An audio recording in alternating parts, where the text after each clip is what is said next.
तो जय हिंद दोस्तों,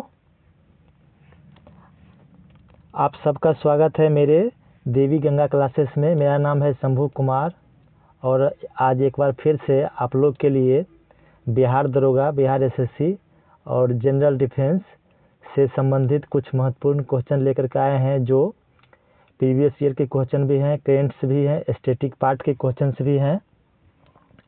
ये क्वेश्चन आपको आज इस वीडियो में हम बताएंगे और उसका आंसर भी देंगे। चलिए स्टार्ट करते हैं आज का वीडियो। आज का वीडियो में हमारा पहला क्वेश्चन है नुआखाई उत्सव किस राज्य में मनाया जाता है। आपको बताना है कि नुआखाई उत्सव किस राज्य में मनाया जाता है। ऑप्शन ए है सिक्किम में, ऑप्शन बी है उत्तराखंड में, ऑप्शन सी है पश्चिम बंगाल में, या ऑप्शन डी है उड़ीसा में। आपको सही आंसर का चयन करना है और बताना है कि इसका सही आंसर क्या होगा। नुआखाई उत्सव भारत के किस राज्य में मनाया जाता है, जो हर साल मनाया जाता है। नुआखाई उत्सव भारत के किस राज्य में मनाया जाता है। सिक्किम में, उत्तराखंड में, पश्चिम बंगाल में, उड़ीसा में। तो देखिए, ये नुआखाई उत्सव जो है हर साल आपको उड़ीसा में मनाया जाता है। तो इस क्वेश्चन का सही आंसर ऑप्शन डी हो जाएगा। नुआखाई उत्सव जो एक फसल के उत्पादन के बाद ही, मतलब फसल के तैयार हो जाने के बाद ही मनाया जाता है नुआखाई उत्सव, जो कि उड़ीसा में मनाया जाता है। तो इस क्वेश्चन का सही आंसर ऑप्शन डी हो जाएगा। चलिए चलते हैं नेक्स्ट क्वेश्चन पर। हमारा जो नेक्स्ट क्वेश्चन है करेंट अफेयर्स से रिलेटेड एक नेक्स्ट क्वेश्चन है। हाल ही में किस राज्य की हाई कोर्ट ने पूरे राज्य के पुलिस थाने में सीसीटीवी कैमरे लगाने का आदेश जारी किया है। भारत का एक ऐसा राज्य है, राज्य का हाई कोर्ट, जिसने राज्य के सभी पुलिस थाने में सीसीटीवी कैमरे लगाने का आदेश दिया है। वो राज्य है, कौन सा राज्य आपको बताना है। ऑप्शन ए है झारखंड का हाई कोर्ट, ऑप्शन बी है Uttarakhand high court, option C है Uttar Pradesh high court, option D है हिमाचल प्रदेश हाई कोर्ट। आपको सही आंसर का चूज करना है और बताना है कि सही आंसर क्या होगा। हाल ही में किस राज्य की हाई कोर्ट ने पूरे राज्य के पुलिस थाने में सीसीटीवी कैमरे लगाने का आदेश जारी किया है। तो ये राज्य है झारखंड। झारखंड के हाई कोर्ट ने अभी हाल ही में आदेश जारी किया है कि जितने भी राज्य के पुलिस थाने हैं उसमें सीसीटीवी कैमरे लगाए जाएंगे, ताकि पुलिस लोग क्या कर रहे हैं, टॉर्चर कर रहे हैं, अत्याचार कर रहे हैं, ये सबको पता चल सके। इसकी जांच हो, उसमें पता चले कि आखिर पुलिस क्या कार्रवाई कर रही है। इसी के लिए सीसीटीवी कैमरे लगाने का आदेश झारखंड हाई कोर्ट ने पूरे राज्य के पुलिस थाने में दिया है। इस क्वेश्चन का सही आंसर ऑप्शन ए हो जाएगा। आपको मैं रटवा भी रहा हूँ 5-6 बार बोल करके, ताकि आपको बहुत दिन तक कोई भी क्वेश्चन अच्छे से याद रहे। चलिए, इस क्वेश्चन का सही आंसर ए है झारखंड, याद रखिएगा आप लोग। चलिए चलते हैं नेक्स्ट क्वेश्चन पे। नेक्स्ट क्वेश्चन है, हाल ही में राष्ट्रपति द्रौपदी मुर्मू ने किस एयरबेस से राफेल जेट से उड़ान भरी है। सॉरी, इसमें होगा उड़ान भरी नहीं है, उड़ाई है। चलिए, आपको बताना है कि हाल ही में राष्ट्रपति द्रौपदी मुर्मू ने किस एयरबेस से राफेल जेट से उड़ान भरी है। ऑप्शन ए है लुधियाना एयरबेस से, ऑप्शन बी है अम्बाला एयरबेस से, ऑप्शन सी है चंडीगढ़ एयरबेस से, या डी है इनमें से कोई नहीं, मतलब नहीं, किसी बस नहीं उड़ाई है, ये भी कह सकते हैं आप। हाल ही में राष्ट्रपति द्रौपदी मुर्मू ने किस एयरबेस से राफेल जेट से उड़ान भरी है। ऑप्शन ए है लुधियाना एयरबेस से, ऑप्शन बी है अम्बाला एयरबेस से, ऑप्शन सी है चंडीगढ़ एयरबेस से, या ऑप्शन डी है इनमें से कोई नहीं। तो इसका सही आंसर हो जाएगा आपको अम्बाला एयरबेस से। राष्ट्रपति द्रौपदी मुर्मू ने एक इतिहास रच दिया है राफेल जेट को उड़ा करके, जो कि अम्बाला एयरबेस से उड़ाई हैं। इस क्वेश्चन का सही आंसर हो जाएगा आपको ऑप्शन बी। चलिए चलते हैं नेक्स्ट क्वेश्चन पर। हमारा नेक्स्ट क्वेश्चन है, संविधान में संशोधन करने की प्रक्रिया किस देश के संविधान से अपनाया गया है। जो लोकसभा और राज्यसभा में किसी भी बिल को पास करने के लिए, चाहे नया एक्ट बनाने के लिए, चाहे नया बिल बनाने के लिए, चाहे नया कानून बनाने के लिए जो संविधान संशोधन होता है, बिल पास होती है, उसकी प्रक्रिया किस देश के संविधान से अपनाया गया है। ये आपको बताना है। ऑप्शन ए है ऑस्ट्रेलिया के संविधान से, ऑप्शन बी है अमेरिका के संविधान से, ऑप्शन सी है साउथ अफ्रीका के संविधान से, या ऑप्शन डी है आयरलैंड के संविधान से। आपको बताना है कि संविधान में संशोधन करने की प्रक्रिया किस देश के संविधान से अपनाया गया है। तो ये आपको इसका ऑप्शन हो जाएगा सही आंसर सी, दक्षिण साउथ अफ्रीका के संविधान से ये अपनाया गया है कि किस तरह से आप नया लॉ बना सकते हैं संविधान में संशोधन करके। तो इस क्वेश्चन का सही आंसर हो जाएगा ऑप्शन सी साउथ अफ्रीका। चलिए चलते हैं अपने नेक्स्ट क्वेश्चन के ऊपर। नेक्स्ट क्वेश्चन है हमारा आज का, भारत का मैनचेस्टर किस शहर को कहा जाता है। भारत के मैनचेस्टर के रूप में किस शहर को जाना जाता है। एक ऐसा शहर है जिसको भारत का मैनचेस्टर भी कहा जाता है।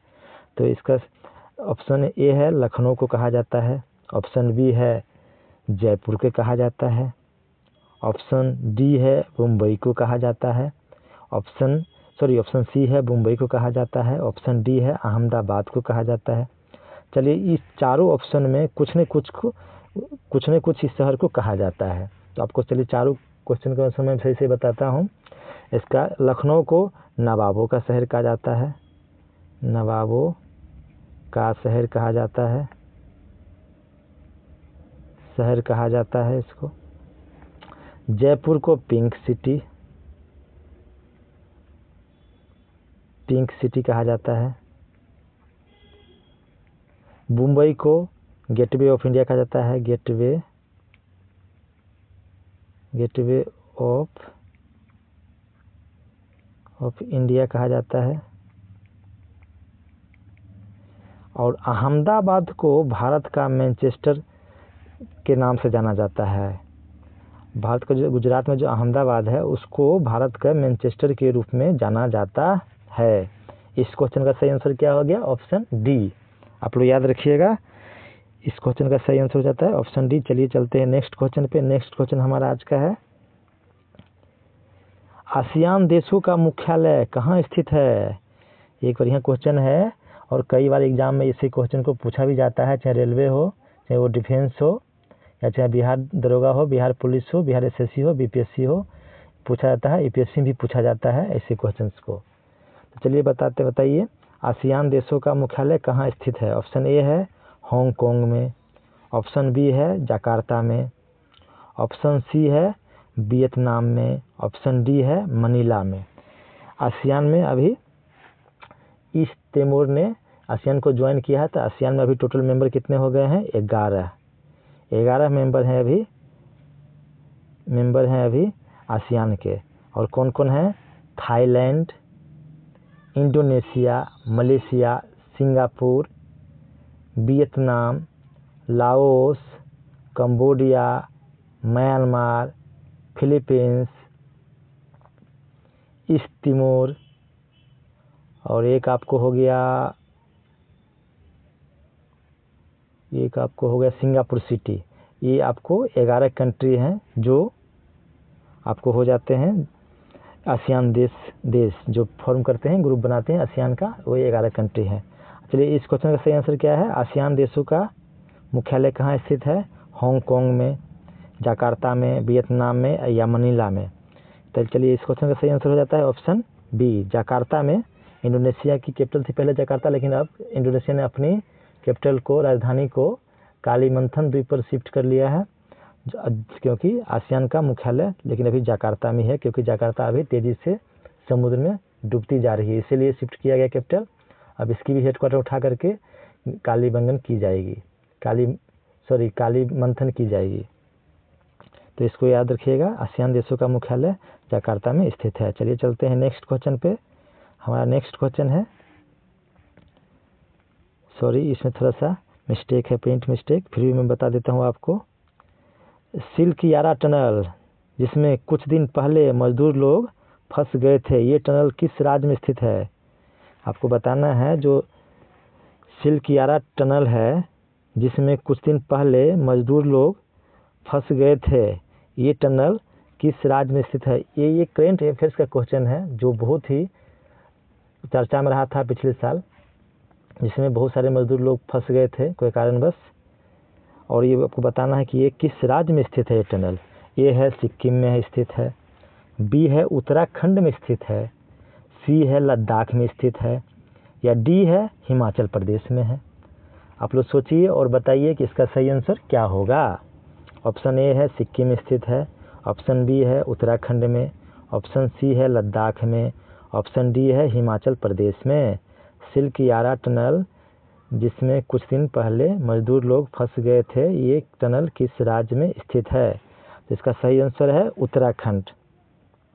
सिल्क यारा टनल जो है आपको भारत के उत्तराखंड राज्य में स्थित है, जिसमें कुछ दिन पहले हमारे मजदूर भाइयों लोगों ने फंस गए थे काम करते समय। चलिए इस क्वेश्चन का सही आंसर हो गया बी।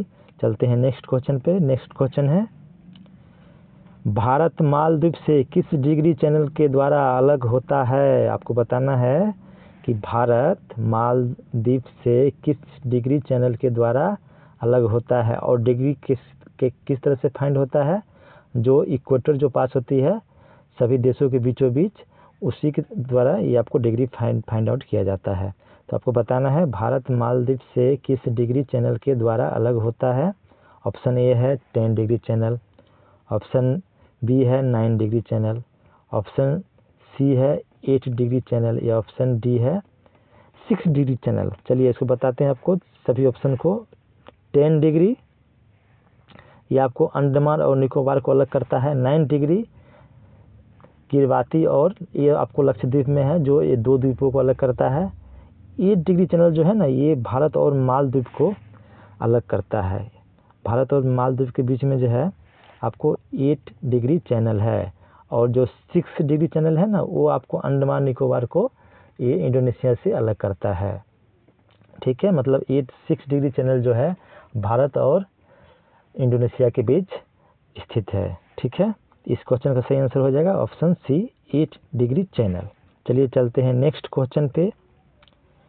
नेक्स्ट क्वेश्चन है हमारा, हाल ही में गृह मंत्री अमित शाह ने किस राज्य में हल्दी बोर्ड का उद्घाटन किया है। ये भी एक करंट अफेयर्स का क्वेश्चन है।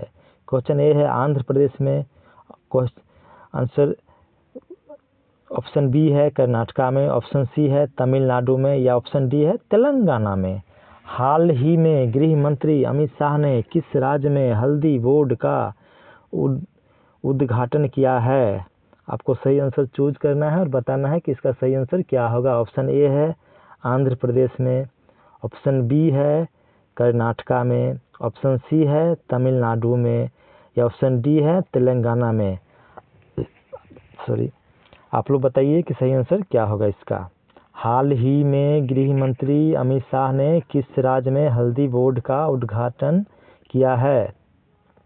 ऑप्शन ए है आंध्र प्रदेश में, ऑप्शन बी है कर्नाटका में, ऑप्शन सी है तमिलनाडु में, ऑप्शन डी है तेलंगाना में। चलिए तो हम बताते हैं आपको इसका सही आंसर क्या होगा। इसका सही आंसर है तेलंगाना में। हाल ही में कुछ दिन पहले हमारे गृह मंत्री अमित शाह जी ने तेलंगाना में हल्दी बोर्ड स्थापित करने का निर्णय लिया और उसका उद्घाटन भी किया गया है। इस क्वेश्चन का सही आंसर हो जाएगा ऑप्शन डी तेलंगाना। चलिए चलते हैं नेक्स्ट क्वेश्चन पे। नेक्स्ट क्वेश्चन है, दिल्ली सल्तनत में रजिया सुल्तान के बाद गुलाम वंश का शासक कौन बना था। ये आपको देखिए मिडिवल इंडिया से क्वेश्चन आ गया। दिल्ली सल्तनत में रजिया सुल्तान के बाद गुलाम वंश का शासक कौन बना था। ऑप्शन ए है बलबन बना था, ऑप्शन बी है फकीरुद्दीन बना था, ऑप्शन सी है इल्तुतमिश बना था, या ऑप्शन डी है इनमें से कोई नहीं बना था। चलिए बताइए, सोचिए, बताइए और बताइए कि इसका सही आंसर क्या होगा। दिल्ली सल्तनत में रजिया सुल्तान के बाद गुलाम वंश का शासक कौन बना था, कौन बना था। तो इसका सही आंसर हो जाएगा ऑप्शन ए बलबन। दिल्ली सल्तनत में रजिया सुल्तान के बाद गुलाम वंश का शासक कौन बना था, तो वो बलबन बना था। और ये लोग किस डायनेस्टी के रूलर थे, तो ये लोग गुलाम वंश के नहीं, यानी स्लेव वंश के शासक थे। चलिए तो इस क्वेश्चन का सही आंसर हो गया ऑप्शन ए। चलिए चलते हैं नेक्स्ट क्वेश्चन पे। नेक्स्ट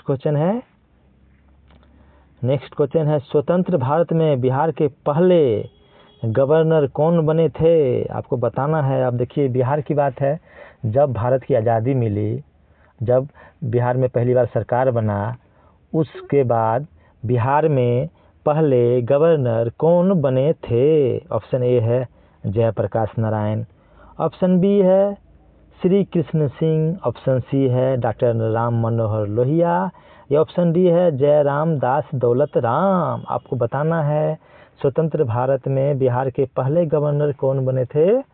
तो इसका सही आंसर हो जाएगा ऑप्शन डी।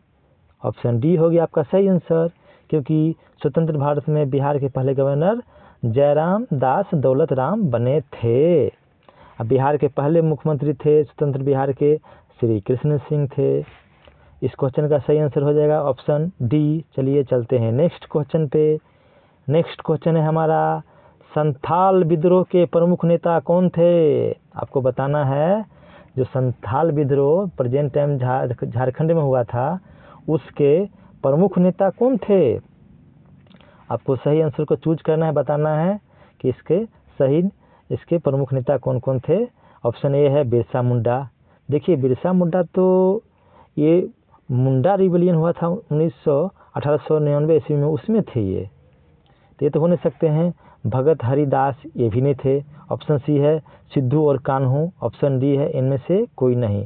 देखिए इसका सही आंसर है ऑप्शन सी। और ये क्वेश्चन बीपीएससी दरोगा बिहार पुलिस ने कई बार पूछ चुका है।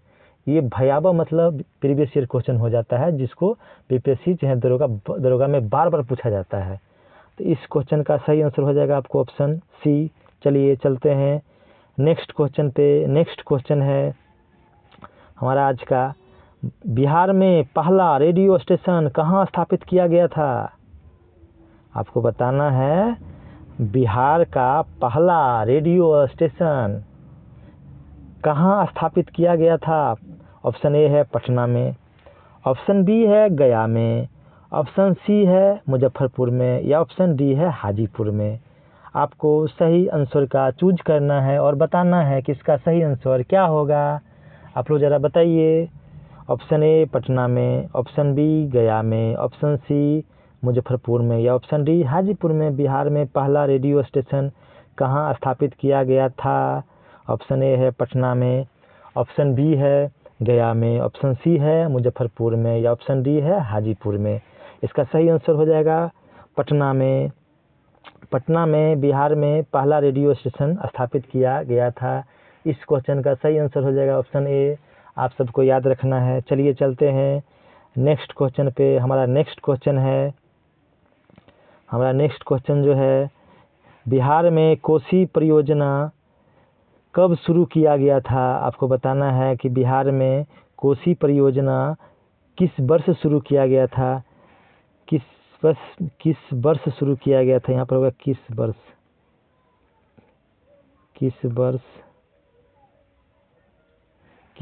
शुरू किया गया था। बिहार में कोसी परियोजना किस वर्ष शुरू किया गया था?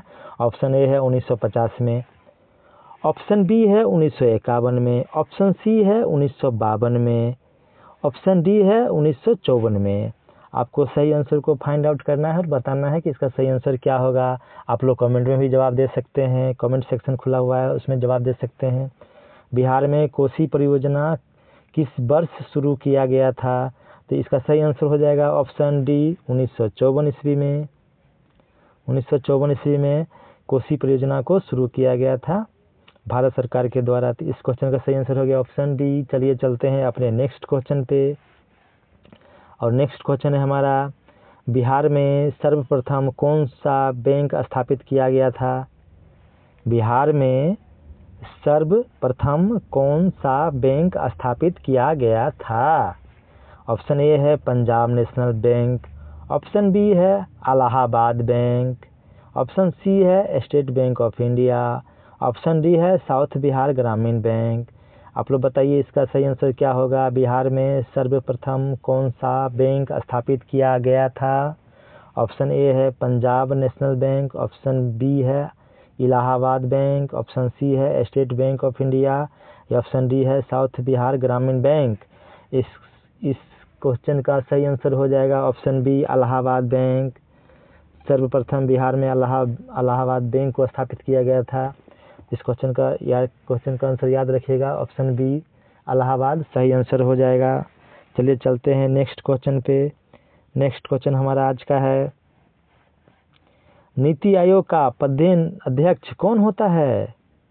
नीति आयोग का पदेन अध्यक्ष मतलब सर्वासर्वी अध्यक्ष कौन होता है?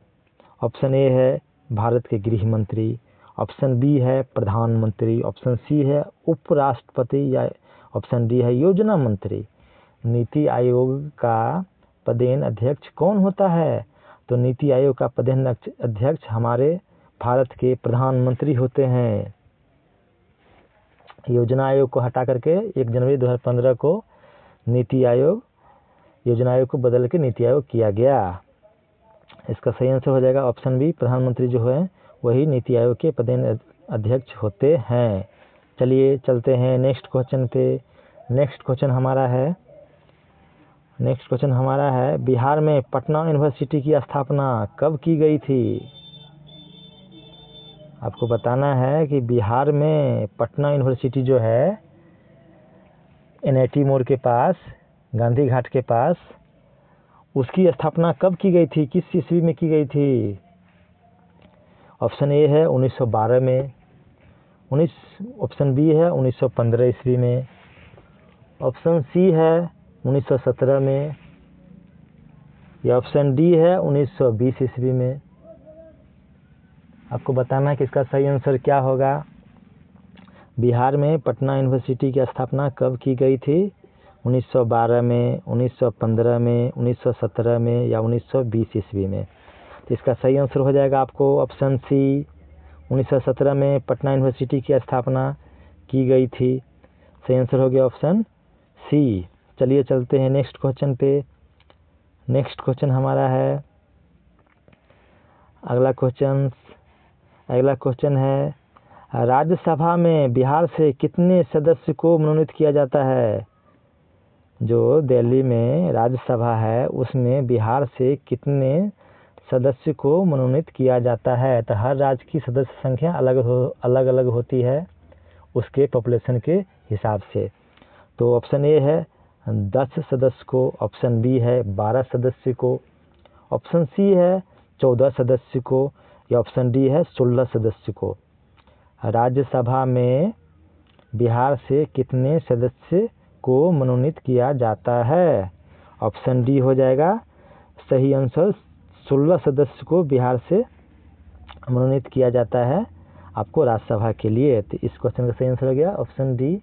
और ये भी क्वेश्चन कितनी बार BPSC, बिहार दरोगा, बिहार पुलिस और बहुत सारे एग्जाम में पूछा जा चुका है। तो आप लोग इस क्वेश्चन का सही आंसर याद रखिएगा ऑप्शन डी, 16 सदस्य को मनोनीत किया जाता है बिहार से राज्यसभा के लिए। चलिए चलते हैं नेक्स्ट क्वेश्चन पे। नेक्स्ट क्वेश्चन है हमारा, दुर्गावती वाटरफॉल बिहार के किस जिले में स्थित है? अब देखिए एक वाटरफॉल भी आ गया, ये बिहार से भी संबंधित क्वेश्चन है और ये सब क्वेश्चन तो भर के आते हैं आपके BPSC में, बिहार दरोगा, बिहार पुलिस में, बिहार SSC में, बिहार के किसी भी एग्जाम में। तो चलिए बताइए, दुर्गावती वाटरफॉल बिहार के किस जिले में स्थित है? ऑप्शन ए है नालंदा में, ऑप्शन बी है कैमूर में, ऑप्शन सी है रोहतास में, ऑप्शन डी है औरंगाबाद में। आप लोग बताइए कि इसका सही आंसर क्या होगा। ऑप्शन ए है नालंदा में, ऑप्शन बी है कैमूर में, ऑप्शन सी है रोहतास में या ऑप्शन डी है औरंगाबाद में। दुर्गावती वाटरफॉल बिहार के किस जिले में स्थित है? तो इसका सही आंसर हो जाएगा ऑप्शन सी। ये आपको दुर्गावती वाटरफॉल जो है बिहार के रोहतास जिले में स्थित है। इस क्वेश्चन का सही आंसर हो गया ऑप्शन सी। आप लोग याद रखिएगा, ये सब क्वेश्चन बिहार दरोगा, बिहार पुलिस, लगभग बिहार से रिलेटेड किसी भी एग्जाम में कभी भी पूछे जा सकते हैं, ध्यान रखिएगा। चलिए चलते हैं नेक्स्ट क्वेश्चन पे। नेक्स्ट क्वेश्चन हमारा आज का है, हड़प्पा सभ्यता के किस स्थल से बंदरगाह खोजे गए हैं? हड़प्पा सभ्यता जो थी उसके एक ऐसे स्थल हैं जहां बंदरगाह थे। तो चलिए इसका सही आंसर क्या होगा आप लोग बताइए। इसका ऑप्शन ए है धोलावीरा, ऑप्शन बी है लोथल, ऑप्शन सी है राखीगढ़ी, ऑप्शन डी है सुरकोटदा। चलिए बताइए, हड़प्पा सभ्यता के किस स्थल से बंदरगाह खोजे गए हैं? ऑप्शन ए है धोलावीरा, ऑप्शन बी है लोथल, ये लोथाल लिखा गया है, ये लोथल होगा।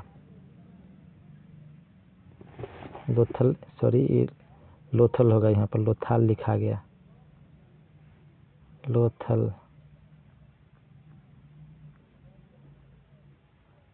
होगा। और इस क्वेश्चन का सही आंसर भी ऑप्शन बी होगा, लोथल।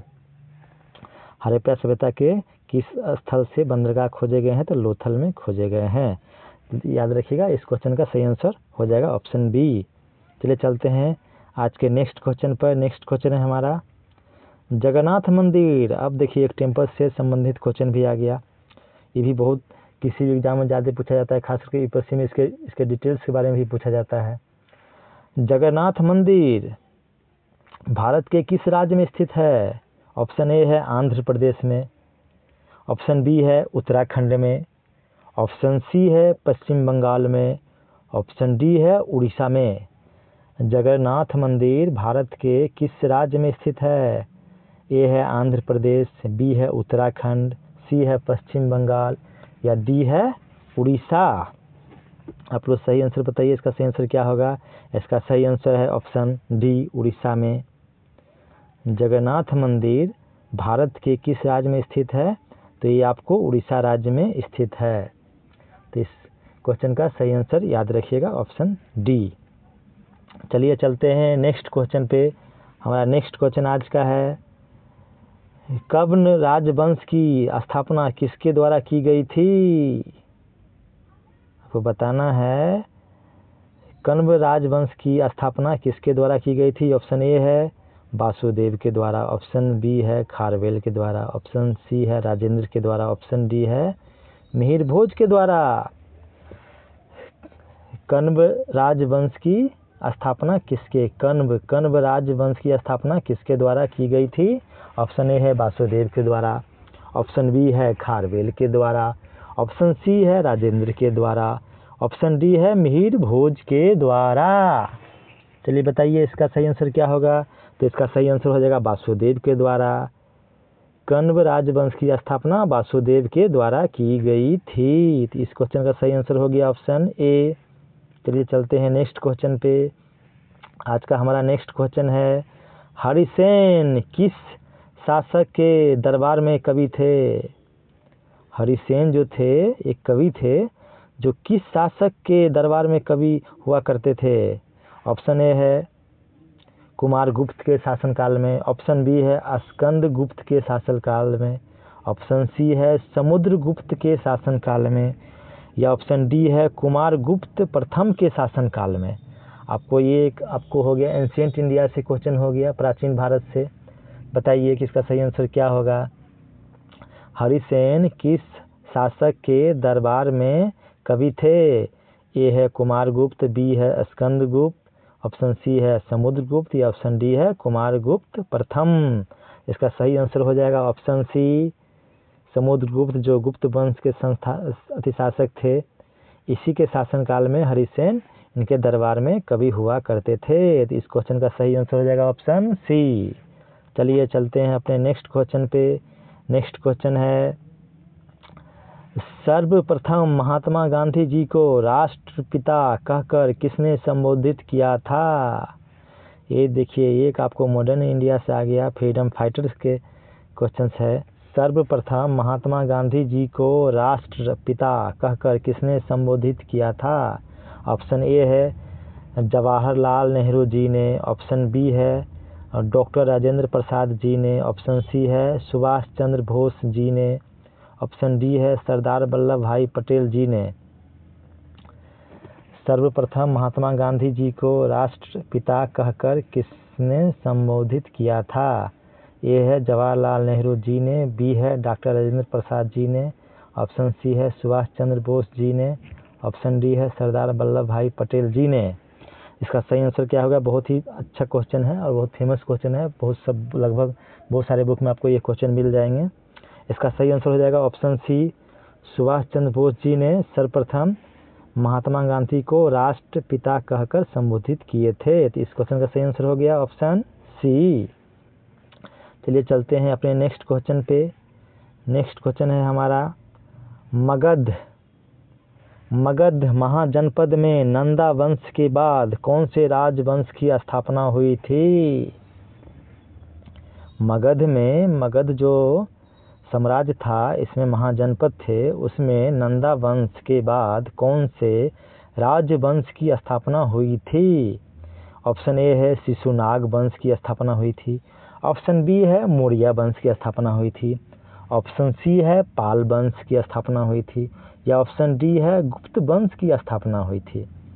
मगध महाजनपद में नंदा वंश के बाद कौन से राज्य की स्थापना हुई थी? तो आपको बताना है, जो नंदा वंश, जो घनानंद थे, उसने चाणक्य को बहुत बेइज्जत किए थे अपने दरबार में। उसी पे क्रोधित होकर के चाणक्य ने चंद्रगुप्त मौर्य के साथ मौर्य वंश की स्थापना की गई थी नंदा वंश के बाद। तो मगध महाजनपद में नंदा वंश के बाद मौर्य वंश की स्थापना हुई थी। तो इस क्वेश्चन का सही आंसर हो गया ऑप्शन बी। आप लोग ध्यान रखिएगा। चलिए चलते हैं नेक्स्ट क्वेश्चन पे। हमारा नेक्स्ट क्वेश्चन है सॉरी, लगता है कि ये लास्ट क्वेश्चन था। चलिए तो यहीं पर मैं अपना वीडियो एंड करता हूं। अगर आपको ये वीडियो पसंद आता है तो लाइक कीजिए, सब्सक्राइब कीजिए और शेयर कीजिए। प्लीज़ कमेंट्स भी कीजिए कमेंट्स बॉक्स में। देखने के लिए बहुत बहुत धन्यवाद।